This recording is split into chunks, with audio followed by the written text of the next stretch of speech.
बिस्मिल्लाहिर्रहमानिर्रहीम। आज हमारा लेक्चर नंबर 87 है। इसमें हम खैबर पख्तूनख्वा बोर्ड की सेकेंड ईयर की बुक का chapter number 7 plane analytical geometry and straight line की एक्सरसाइज 7.2 का पार्ट नंबर 1 करते हैं।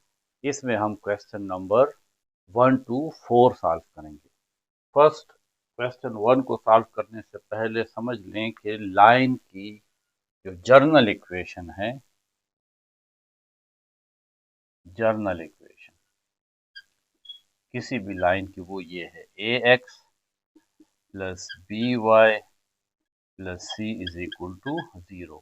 इसमें ये ए बी सी ये कांस्टेंट्स हैं और एक्स एंड वाई वेरिएबल्स हैं। एक्स एंड वाई किसी भी लाइन के ऊपर पॉइंट्स हैं, तो इस इक्वेशन को हम journal equation of the line कहते हैं। और स्टैंडर्ड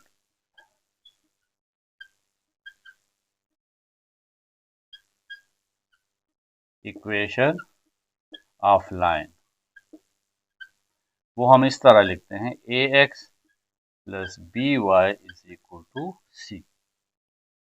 तो ये हमारे पास स्टैंडर्ड इक्वेशन ऑफ लाइन है। जर्नल इक्वेशन की एक एग्जांपल देख लें, जिस तरह 5x plus 3y minus 2 is equal to 0। ये हमारे पास general equation of the line है। इसमें हम x और y की वैल्यू पुट करके कोई भी लाइन जो है उसको ड्रा कर सकते हैं। और अगर स्टैंडर्ड इक्वेशन ऑफ लाइन लिखती हो तो 3x plus 2y is equal to 7। यहाँ पे माइनस भी आ सकता है और प्लस भी आ सकता है। ये हमारे पास स्टैंडर्ड इक्वेशन ऑफ लाइन है। क्वेश्चन 1 है कि find the equation of the lines that are represented on the coordinate planes. ये कोऑर्डिनेट प्लेन है, यानी जिसमें एक्स एक्सिस और वाई एक्सिस गिवन होते हैं, इसको हम कोऑर्डिनेट प्लेन्स कहते हैं। इसके ऊपर एक लाइन गिवन है। इस लाइन के आपको दो पॉइंट्स गिवन है, यानी ये लाइन एक्स एक्सिस को कहाँ काटती है और वाई एक्सिस को कहाँ काटती है।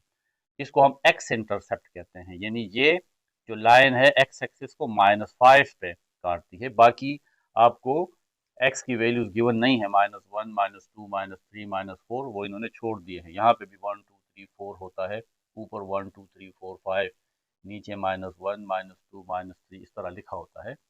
आपको सिर्फ दो कोऑर्डिनेट्स गिवन है, एक ये 5 है, ये y कोऑर्डिनेट है, और ये -5 है, ये x कोऑर्डिनेट है। इसकी मदद से आपने लाइन की इक्वेशन को फाइंड करना है। तो यहाँ पे आप देखें, हमारे पास लाइन की बहुत सारी फॉर्म्स हैं, यानी उसको बहुत सारे तरीकों से लिखा जा सकता है। एक है डबल इंटरसेप्ट फॉर्म। इस फॉर्म में आपको x इंटरसेप्ट और y इंटरसेप्ट को इस इक्वेशन में पुट करना है, और इससे आप लाइन की वो जर्नल फॉर्म या स्टैंडर्ड फॉर्म हासिल कर सकते हैं। यहाँ पे a क्या चीज है, a x इंटरसेप्ट है, और b क्या है, b y इंटरसेप्ट है, और x y कोई और इसके पॉइंट्स हैं। तो ये आपके पास डबल इंटरसेप्ट फॉर्म है।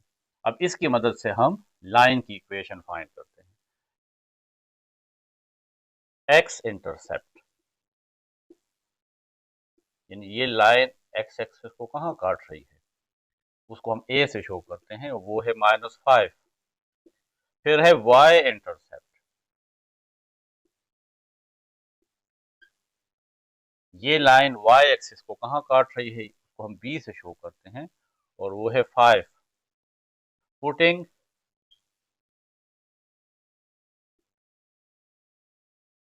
a and b in equation 1, ये हमारा पार्ट नंबर a है। तो इस इक्वेशन में हम पुट करेंगे x बाय a की value -5 plus y by b की वैल्यू है 5 इज इक्वल टू 1। अब हम इसका एलसीएम ले लेते हैं ताकि इसको हम जर्नल फॉर्म में लिख सकें। तो एलसीएम इसका आप -5 ले लें। -5 और -5 जब एक दूसरे पे डिवाइड होता है तो 1 आता है, तो यहाँ पे 1 को x से मल्टीप्लाई करेंगे तो x आ जाएगा। यहाँ पे चलें पहले 1 लिख लेते हैं, प्लस 5, यहाँ पे देखिए -5 है, -5 को इस 5 पे डिवाइड करें, तो -5 को जब 5 पे डिवाइड करते हैं तो -1 आता है। इस -1 को इस y के साथ मल्टीप्लाई कर लेंगे और is equal to 1। 1 multiply x is x plus minus minus 1 multiply y is y is equal to, ये -5 उस साइड पे आ जाएगा तो 1 multiply -5 x minus y is equal to 1 multiply -5 is -5 x minus y, -5 को इस साइड पे ले आए तो +5 इज इक्वल टू 0। देखें ये आपके पास अब standard form of the line आ गया है, ax plus by plus c is equal to 0। यहाँ पे a की वैल्यू अब इस जगह पे 1 है और b की वैल्यू -1 है और c 5 है। ये a b जो है इसको इसके साथ कंपेयर ना करें, यहाँ पे आप a और b ये x का कोफिशिएंट और y का कोफिशिएंट शो कर रहा है, और यहाँ पे जो a b है ये असल में आपकी बुक वालों ने x इंटरसेप्ट और y इंटरसेप्ट को शो करने के लिए हमें नोटेशन गिवन है। आप इसको इस तरह कैपिटल A B से भी लिख सकते हैं, यानी ax plus by plus c is equal to 0। तो ये स्टैंडर्ड फॉर्म है। जब भी आपसे कहा जाए कि लाइन को स्टैंडर्ड फॉर्म में लिखें तो आप इस तरह लिखेंगे।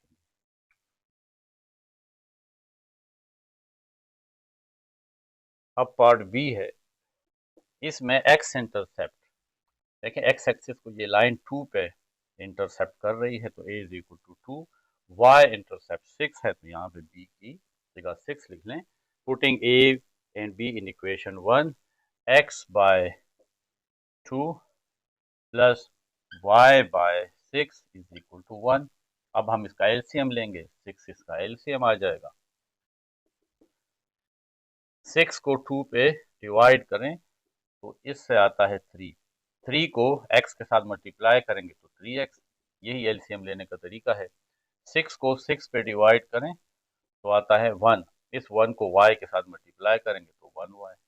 3x प्लस y, 1y को हम y लिख सकते हैं इज इक्वल टू 6 को यहाँ पे ले आए तो 1 multiply 6, 3x plus y is equal to 1 multiply 6 is 6, 3x plus y और 6 को इस साइड पे ले आए तो -6 इज इक्वल टू 0। यह अब पार्ट सी है, इसमें x इंटरसेप्ट -4 है और y इंटरसेप्ट -3 है। Putting a and b in equation 1, x by a की value -4 plus y by b की वैल्यू -3 इज इक्वल टू 1। अब हम इसका एलसीएम लेंगे, तो हम इसका एलसीएम -12 लिख लेते हैं। वैसे तो 4 और 3 का एलसीएम 12 आता है, क्योंकि 12 4 के टेबल में भी आता है और 12 3 के टेबल में। माइनस इसलिए लिखते हैं कि इन दोनों के साथ माइनस है। अब ये जो -12 है इसको आप -4 पे डिवाइड करें तो माइनस माइनस के साथ कैंसिल, 4 1 जार 4, 4 3 जार 12। 3 को x के साथ मल्टीप्लाई कर लेंगे तो 3x प्लस, अब -12 divided by -3, minus and minus cancel, 3 1 jar 3, 3 4 jar 12। इस 4 को y के साथ मल्टीप्लाई करेंगे तो 4y is equal to 1। 3x plus 4y is equal to 1। इस -12 को इस साइड पे ले आएंगे तो ये डिवाइड से मल्टीप्लाई हो जाएगा। याद रखें कि ये साइन चेंज नहीं होगा, सिर्फ डिवाइड से मल्टीप्लाई में कन्वर्ट करना है। ये उस वक्त चेंज होता है जब हम प्लस से माइनस में या माइनस से प्लस में कन्वर्ट करते हैं। 3x plus 4y, 1 multiply -12 is -12, 3x plus 4y, -12 को इस साइड पे लें तो देखिए अब ये +12।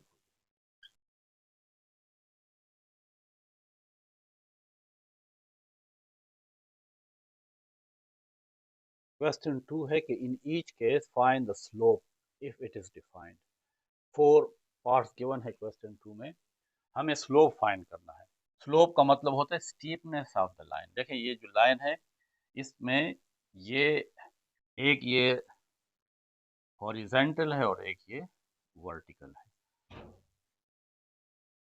तो वो लाइन ज्यादा स्टीप होगी, उसकी स्टीपनेस ज्यादा होगी, जिसमें ये जो राइज है, इसको राइज भी कहते हैं, या ये जो वर्टिकल कंपोनेंट है ये ज्यादा हो और ये हॉरिजेंटल कंपोनेंट कम हो, तो हम कहेंगे कि इसका स्लोप ज्यादा है। जिस तरह अगर आप इस लाइन को देखें, इस लाइन का वर्टिकल कंपोनेंट ज़्यादा है और ये हॉरिजेंटल कंपोनेंट कम है, तो हम कहेंगे कि इसका स्लोप इसके मुकाबले में ज्यादा है। आप इस लाइन को देखें तो इसमें वर्टिकल कंपोनेंट ये है और हॉरिजेंटल कंपोनेंट ये है, तो इसका स्टीपनेस कम है, तो हम कहेंगे इसका स्लोप कम है। तो स्लोप के बहुत सारे फार्मूला हैं, उसमें से अगर आपको 2 पॉइंट्स गिवन हो तो फिर आप स्लोप किस तरह फाइंड करेंगे। तो पार्ट ए में आपको 2 पॉइंट्स गिवन है, तो फिर आपको स्लोप फाइंड करने का तरीका ये गिवन है कि यहाँ पे स्लोप को हम m से शो करते हैं, और वो होता है y2 minus y1 divided by x2 minus x1। ये जगह जो है ये y2 माइनस y1 है, क्योंकि ये जगह जो है ये वाली ये y2 माइनस y1 है, और ये हमारे पास x2 माइनस x1 है। तो जब हम इस वर्टिकल को इस हॉरिजेंटल पे डिवाइड करेंगे तो हमें ये फाइंड हो जाएगा कि ये लाइन जो है इसकी स्टीपनेस क्या है। y2 माइनस y1 आपको इस तरह मैं समझा सकता हूँ कि ये आपके पास x एक्सिस है और ये y एक्सिस है, यहाँ पे एक लाइन है। इस लाइन का कोई भी आप हिस्सा ले, लेकिन इसका स्लोप हर जगह सेम होगा। आप इस पे ये एक पॉइंट ले रहे हैं Q, इसके कोऑर्डिनेट्स हैं x2 y2, और ये जो पॉइंट है इसको P कहेंगे, इसके कोऑर्डिनेट्स हैं x1 y1। x1 y1 का मतलब है कि यहाँ से यहाँ पे ये डिस्टेंस x1 है और यहाँ से यहाँ तक ये वाला डिस्टेंस y1 है। x2 का मतलब है कि यहाँ से लेकर यहाँ तक ये डिस्टेंस x2 है, और y2 का मतलब है कि यहाँ से लेकर यहाँ तक ये y2 है। ये कंप्लीट, अगर ये और ये आप आपस में मिला लें तो देखें यहाँ पे, क्योंकि हमें तो स्टीपनेस का फार्मूला है ये जगह यानी वर्टिकल और ये हॉरिजेंटल, तो ये कितना है यहाँ से लेकर यहाँ तक ये y1 है, तो फिर ये भी y1 हुआ, और यहाँ से लेकर यहाँ तक ये y2 है, तो ये जगह कितनी हुई। तो इस y2 में से ये y1 माइनस करेंगे तो ये हमारे पास ये परपेंडिकुलर आ जाएगा या ये वर्टिकल आ जाएगा, y2 माइनस y1। अब ये जगह फाइंड करनी है, ये हॉरिजेंटल, तो यहाँ से लेकर यहाँ तक ये कंप्लीट x2 है, यहाँ से लेकर यहाँ तक, और ये x1 है, ये x1 है, तो ये कितना होगा, इस x2 में से x1 को माइनस कर दें। तो इस वजह से हम कहते हैं कि इस लाइन का जो स्लोप है वो है y2 minus 1 divided by x2 minus x1। अब आपको पॉइंट गिवन है, एक पॉइंट है -5 और 4, तो आप इसको P पॉइंट कह लें। ये है x1 y1। दूसरा पॉइंट है 3 एंड 6, इसको आप Q पॉइंट कह लें। इसके कोऑर्डिनेट्स हो जाएंगे x2 y2। इसका मतलब है कि x1 की वैल्यू -5 है, y1 4 है, x2 3 है और y2 6 है। इसको आप इस इक्वेशन नंबर 1 में पुट कर लें। Put x1 y1 x2 y2 in equation 1। Slope m is equal to y2 6 minus y1 4 divided by x2 3 minus x1 minus 5. So m is equal to 6 minus 4 2 divided by minus and minus plus 3 plus 5. m is equal to 2 divided by 3 plus 5 8. यानी इसका slope है 2 1 are 2 2 4 are 8 1/4। 1/4 का क्या मतलब है? ये देखिए मैंने आपसे कहा था कि ये हॉरिजेंटल है और ये वर्टिकल है। तो इस लाइन का जो स्लोप जिसके हमें पॉइंट गिवन है ये वर्टिकल में एक हिस्सा गया है ऊपर की तरफ और हॉरिजेंटल में 4 पार्ट्स गया है, इसके मुकाबले में 4 पार्ट्स गया है। तो इसकी स्टीपनेस कम है 1/4 है। आपके क्वेश्चन में कहा है कि इफ इट इज डिफाइंड, कभी कभी स्लोप डिफाइंड भी नहीं होता। वो तब डिफाइंड नहीं होगा कि यहाँ पे नीचे 0 आ जाए, यानी अगर यहाँ पे अब आपके पास 3 आ जाए तो 3 माइनस 3 से तो 0 आएगा, तो ये इसका स्लोप फिर अनडिफाइंड होगा। वो उन लाइन का होता है जो बिल्कुल वर्टिकल हो। देखें इसको, इसका तो स्लोप इसलिए अनडिफाइंड है क्योंकि इसका हॉरिजेंटल कंपोनेंट है ही नहीं। तो अगर y डायरेक्शन में कोई लाइन होगी तो उसका जो स्लोप होगा वो अनडिफाइंड होगा। और अगर हॉरिजेंटल लाइन होगी इस तरीके से, हॉरिजेंटल लाइन, तो इसका स्लोप 0 होगा क्योंकि इसका तो कोई स्लोप है ही नहीं, ये तो बिल्कुल जमीन के साथ है, तो इसलिए इसका स्लोप 0 होगा। और वर्टिकल लाइन का जो स्लोप होता है, आप इसको m2 कह लें, इसको m1 कह लें, इसका स्लोप अनडिफाइंड।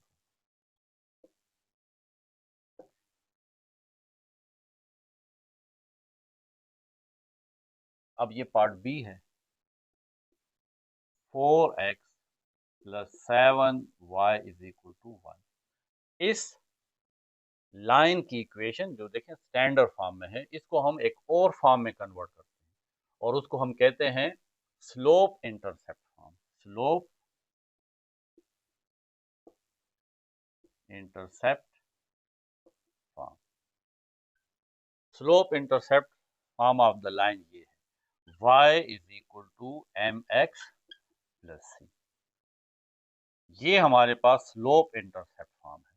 इसमें ये जो x का कोफिशिएंट है जो भी हो, ये असल में स्लोप ऑफ द लाइन होता है, और ये c जो है ये y इंटरसेप्ट है।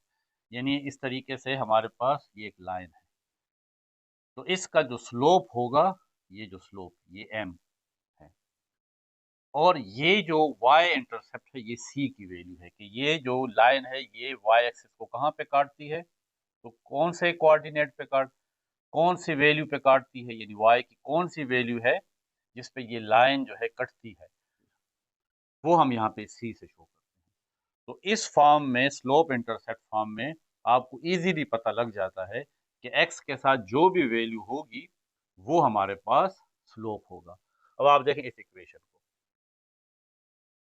4x plus 7 is equal to 0। 7 y इसको यहीं पे रहने दें, इस 4x को इस साइड पे ले जाए तो आ जाएगा -4x और प्लस ये 1। अब पूरी इक्वेशन को 7 पे डिवाइड कर दे, डिवाइड बाय 7, तो 7 y इसके नीचे भी 7 लिख लें, -4x इसके नीचे भी 7 लिख लें, और 1 के नीचे भी 7 लिख लें। ये 7 और 7 cancel, y is equal to -4/7 x और प्लस 1/7। अब आप देखें इस इक्वेशन से कंपेयर करें, कंपेयर विद ये स्लोप इंटरसेप्ट फॉर्म के साथ, y is equal to mx plus c। तो यहाँ पे देखें x के साथ कोफिशिएंट m है, यहाँ पे x के साथ कोफिशिएंट -4/7 है, तो m इज इक्वल टू -4/7। ये आपके पास स्लोप आ गया। इसके साथ लिख लें, the slope of the line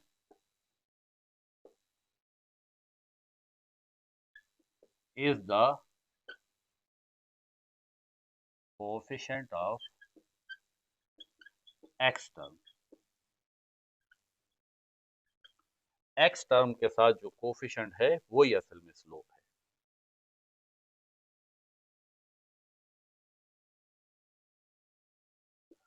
अब ये पार्ट सी है, parallel to 2y minus 4x is equal to 7। 2y minus 4x is equal to 7, यानी हमें उस लाइन का स्लोप फाइंड करना है जो इस लाइन के पैरेलल है। तो जो इसका स्लोप होगा वो उस लाइन का भी स्लोप होगा जो हम फाइंड करना चाहते हैं, जिसका स्लोप हम फाइंड करना चाहते हैं। तो पहले हम इसका स्लोप फाइंड कर लेते हैं। इसी स्लोप इंटरसेप्ट फॉर्म से 2y इज इक्वल टू, ये माइनस 4x राइट साइड पे आ जाएगा तो प्लस 4x प्लस 7। पूरी इक्वेशन को 2 पे डिवाइड कर दे, क्योंकि यहाँ पे हमें सिर्फ y चाहिए। डिवाइड बाय 2, 2y को भी 2 पे डिवाइड करें, 4x को भी 2 पे डिवाइड करें और 7 को भी 2 पे डिवाइड करें। 2 2 के साथ कैंसिल, 2 1 आर 2, 2 2 आर 4, तो आ जाएगा y is equal to 2x plus 7 by 2। इस लाइन का स्लोप जो है, slope of the line is coefficient of x term which is, तो m की वैल्यू है 2, x का कोएफिशिएंट तो यहाँ पे 2 है, तो 2 इस लाइन का स्लोप है। जिस लाइन का हम स्लोप फाइंड करना चाहते हैं वो इस लाइन के पैरेलल है, तो जो इसका स्लोप है वो हमारी रिक्वायर्ड लाइन का भी स्लोप है। इसको आप इक्वेशन 1 कह लें। द लाइन पैरेलल टू 1, इस line has the same slope because both lines are parallel। तो उस लाइन का स्लोप भी 2 ही होगा।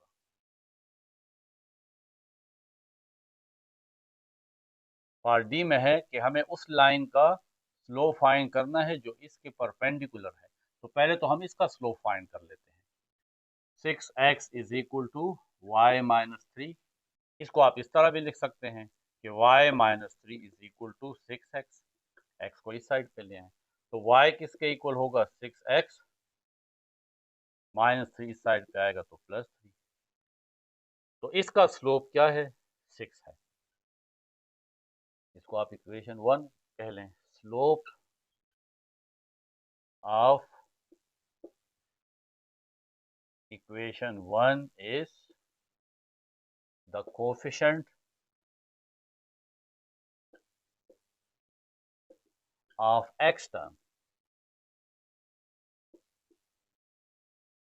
so slope of equation 1 is, इसको आप m1 कह लें क्योंकि अभी हम इस दूसरे लाइन का भी स्लोप फाइंड करेंगे जो इसके परपेंडिकुलर है, तो आप इसको m1 भी कह सकते हैं। m1 is equal to 6। अब हमें जो लाइन फाइंड करनी है वो इसके परपेंडिकुलर है, यानी इस लाइन का स्लोप फॉर एग्जांपल 6 है। जो लाइन हम फाइंड करना चाह रहे हैं उसका स्लोप क्या होगा, और वो लाइन इसके परपेंडिकुलर है। तो याद रखें, ये आगे इसको मैं प्रूव भी करूंगा। इस एक्सरसाइज से पहले जो टॉपिक है उसमें मैं इसको प्रूव करूंगा। तो प्रूव बहुत आसान है कि दो लाइंस हैं। अब इस लाइन का हमने तो स्लोप फाइंड कर लिया है, वो तो 6 है। इस दूसरी लाइन का जो इसके परपेंडिकुलर है उसका स्लोप फाइंड करना है। तो अगर दो लाइन आपस में परपेंडिकुलर हो तो उन दोनों स्लोप का मल्टीप्लीकेशन, यानी इस लाइन का स्लोप और इस लाइन का स्लोप, वो हमेशा -1 होता है। अगर इन दोनों का परपेंडिकुलर का मतलब है कि इन दोनों के बीच में एंगल 90 हो, तो फिर दोनों स्लोप का मल्टीप्लीकेशन -1 होगा। तो इसकी मदद से हम ये लाइन जो हमें फाइंड करनी है उसका स्लोप फाइंड कर सकते हैं। द गिवन लाइन, ये हमारे पास गिवन लाइन है, the given line and required line, जो हमें फाइंड करनी है, required line are perpendicular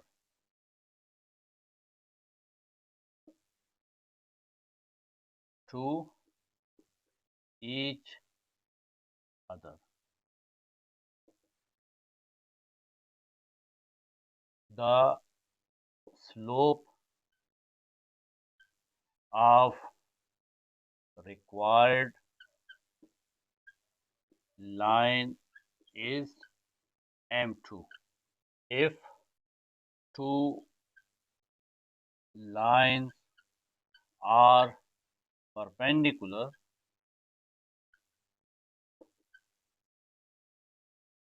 then इन दोनों का स्लोप M1 और M2 वो -1 के इक्वल होगा। अब M1 तो हमें गिवन है कि वो तो 6 है, वो तो हमने फाइंड कर लिया है, और M2 फाइंड करना है। दोनों का मल्टीप्लिकेशन -1 के इक्वल होता है, तो M2 किसके इक्वल होगा? M2 इज इक्वल टू -1, ये 6 इस साइड पे आ जाएगा तो मल्टीप्लाई से डिवाइड हो जाएगा। तो हमने जिस लाइन का स्लोप फाइंड करना था वो M2, वो -1/6 है।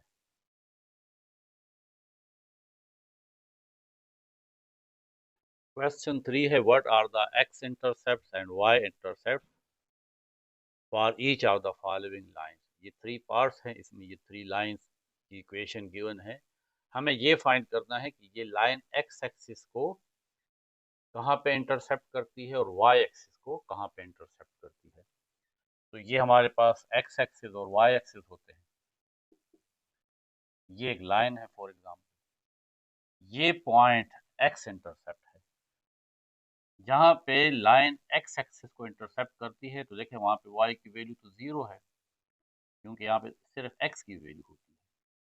ये पॉइंट y इंटरसेप्ट है, यहाँ पे x की वैल्यू 0 हो, क्योंकि देखें ये y एक्सिस पे है तो यहाँ पे तो x की वैल्यू 0 होती है। ये ओरिजिन है, यहाँ पे 0 0, यहाँ पे x भी 0 होता है और y भी 0। जब हम इस साइड पे जाते हैं तो ये सिर्फ x की वैल्यू इंक्रीज होती है।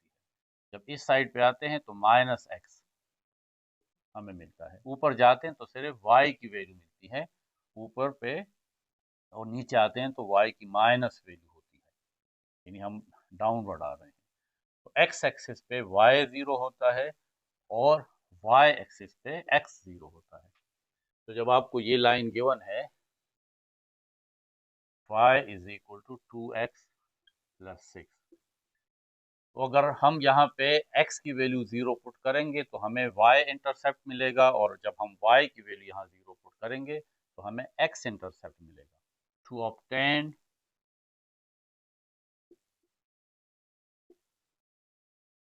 x intercept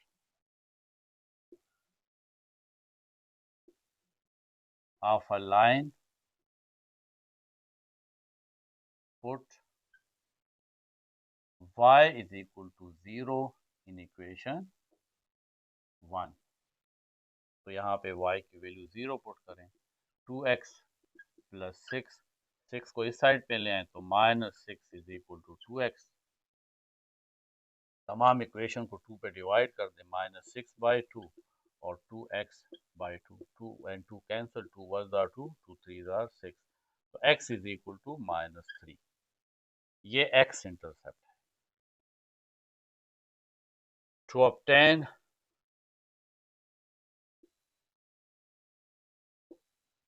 y intercept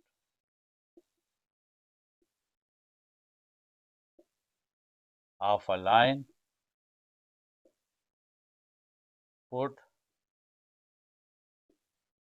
x is equal to 0 in equation 1। तो y is equal to 2, x की जगह 0 plus 6, y is equal to 2 multiply 0 is 0 plus 6, y is equal to 6। यानी ये जो लाइन है x एक्सिस को 2 पे काटती है तो इसके कोऑर्डिनेट्स हो जाएंगे 2 0, और वाई एक्सिस को 6 पे काटती है, तो इसके कोऑर्डिनेट्स हो जाएंगे 0, 6।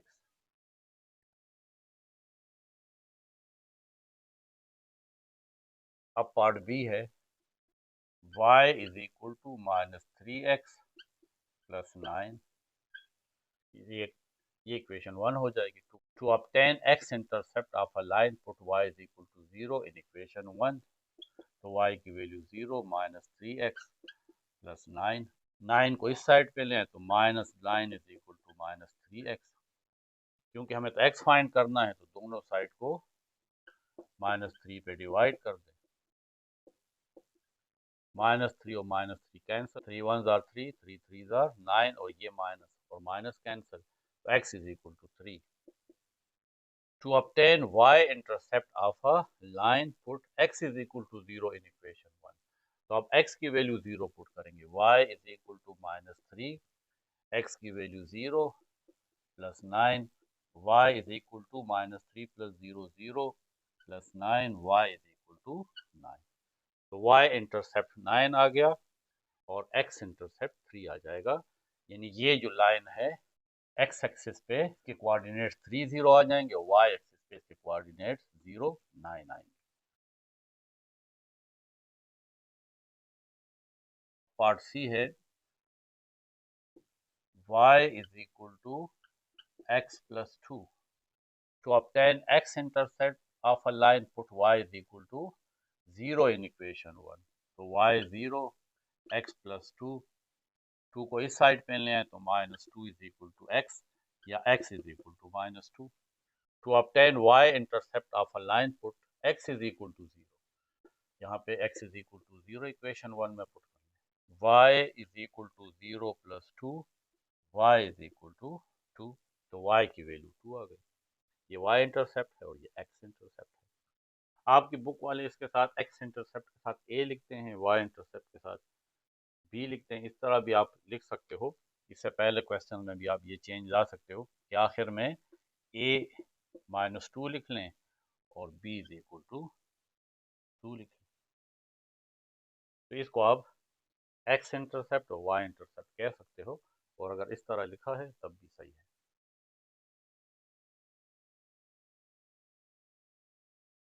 क्वेश्चन 4 है in each case show that the pair of lines are parallel और परपेंडिकुलर और नाइदर।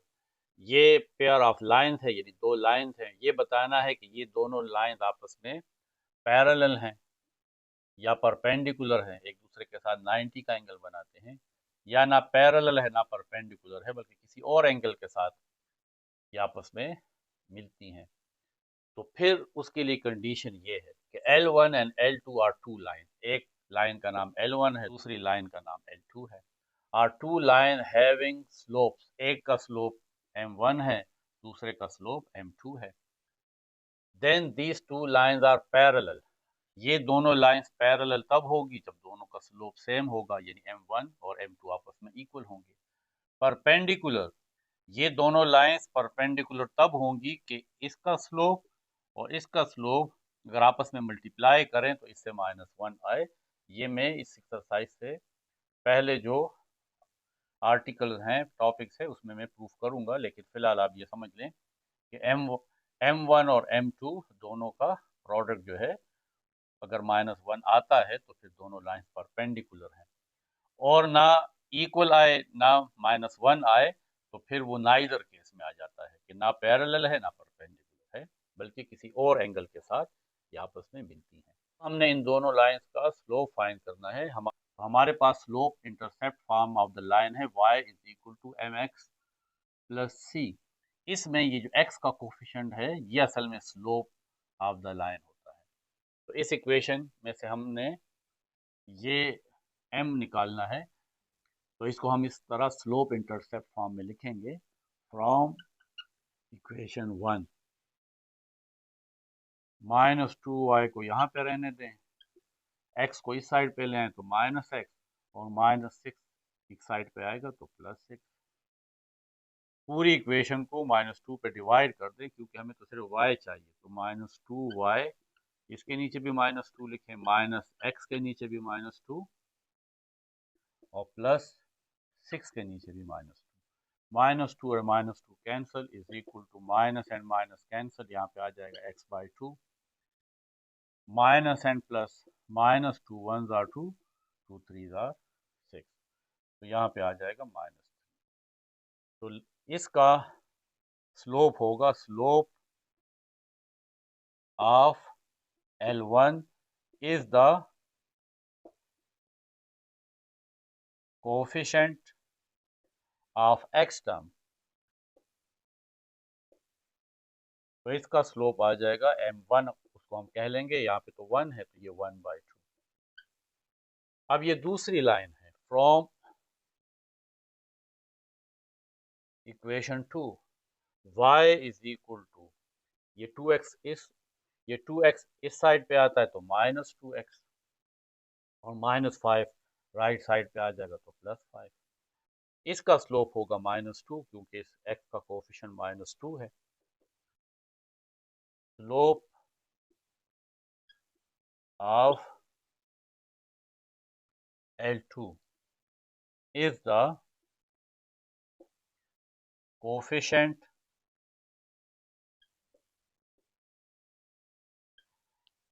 of x term, तो m2 ये हमारे पास -2 है। अब हम अगर देखें m1 is not equal to m2, क्योंकि m1 हमारे पास क्योंकि m1 1/2 है और m2 -2 है। अगर हम m1 और m2 को आपस में मल्टीप्लाई करें तो m1 हमारे पास 1/2 है और m2 -2 है, तो ये 2 और ये 2 कैंसिल, m1 और m2 का प्रोडक्ट क्या आ रहा है -1, सो lines L1 and L2 are perpendicular।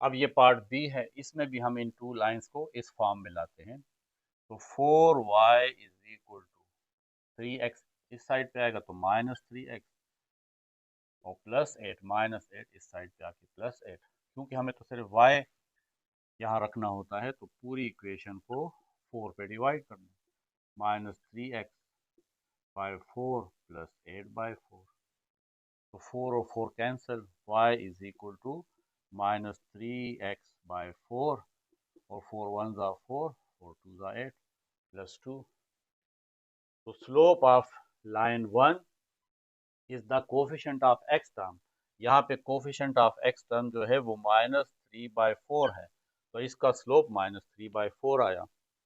अब फ्रॉम इक्वेशन 2 ये हमारे पास इक्वेशन 2 है,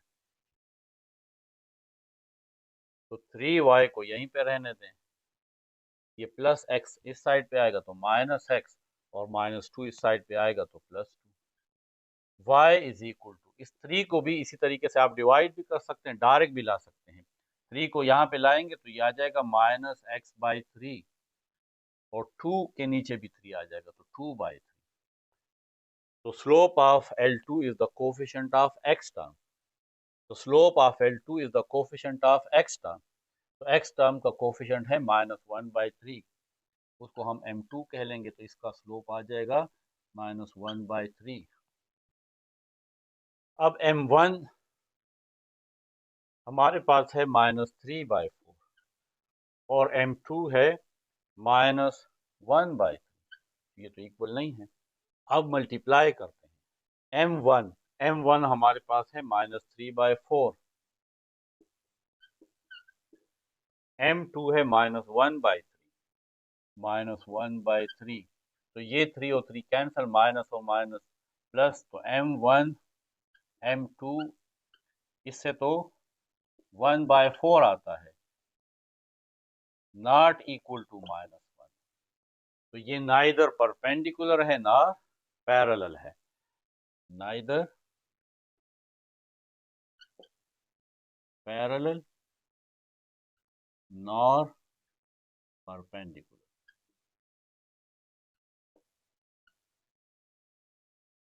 अब ये पार्ट सी है, इसमें भी हम इसको इस फॉर्म में लिखेंगे। तो फ्रॉम 1 माइनस वाई को यहीं पे रहने दे इज इक्वल टू 2x, इस साइड पे आएगा तो माइनस 2x, और माइनस 7 को भी इस साइड पे लें तो प्लस 7। क्योंकि इसके साथ तो माइनस भी है तो माइनस भी उस साइड पे ले आएंगे, यानी हम इस पूरी इक्वेशन को -1 पे डिवाइड कर लेते हैं। -2x को भी -1 पे डिवाइड कर लेंगे और 7 को भी -1 पे। तो माइनस और ये minus cancel, y is equal to minus and minus cancel, 2x plus minus minus and 7 by 1 is 7. So slope of L1 is the coefficient of x term. x term का coefficient 2 है तो इसका मतलब है m1, इसका slope 2 है। From 2 ये हमारे पास सेकेंड इक्वेशन है, तो -2y को यहीं पे रहने दें, 4x को इस साइड पे लें तो -4x, और -5 को इस साइड पे ले आए तो +5। इस इक्वेशन को भी -2 पे डिवाइड कर लें, इस साइड पे यहाँ पे कर लेंगे -2y, इसको भी -2 पे डिवाइड करें, इस -4x इसको भी -2 पे डिवाइड करें और प्लस, और इस 5 को भी -2 पे डिवाइड कर लें। तो -2 cancel, minus and minus cancel, 2 1s are 2, 2 2s are 4, y is equal to 2x minus plus minus 5 by 2. तो slope of L2 is the coefficient of x term, x term का कोफिशिएंट यहाँ पे 2 है तो m2 भी हमारे पास 2 आ गया। तो दोनों slope m1 is equal to m2 है, दोनों 2 2 है। तो lines L1 and L2 are parallel।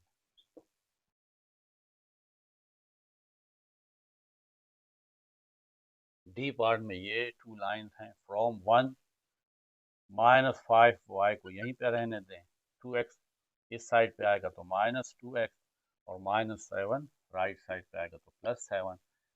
y को अकेले छोड़ना है तो -5y, इसको भी -5 पे डिवाइड कर दें, -2x को भी -5 पे डिवाइड करेंगे और 7 को भी -5 से डिवाइड कर लेंगे। तो -5 और -5 cancel, y is equal to minus and minus cancel, 2/5x और प्लस माइनस माइनस 7/5।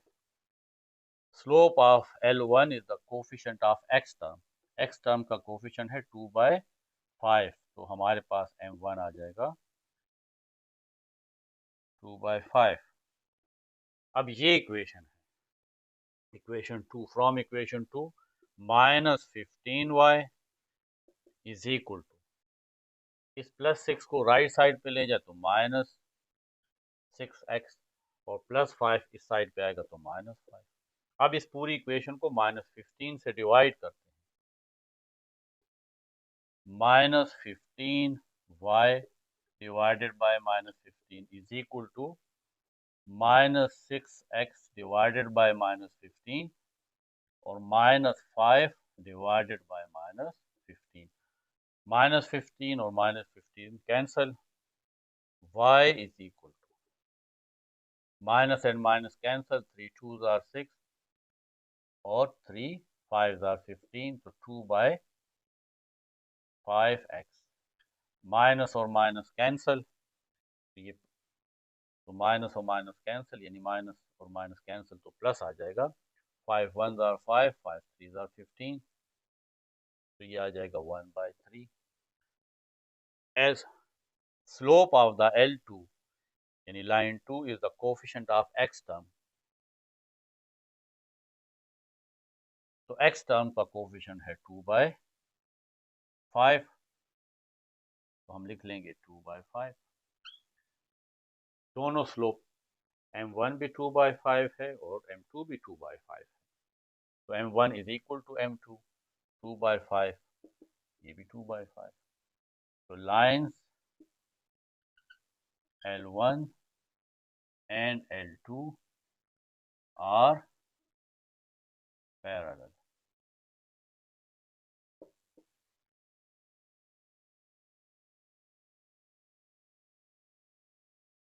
तो ये हमारी एक्सरसाइज 7.2 का पार्ट 1 था, जिसमें हमने क्वेश्चन 1 टू क्वेश्चन 4 सॉल्व किए हैं।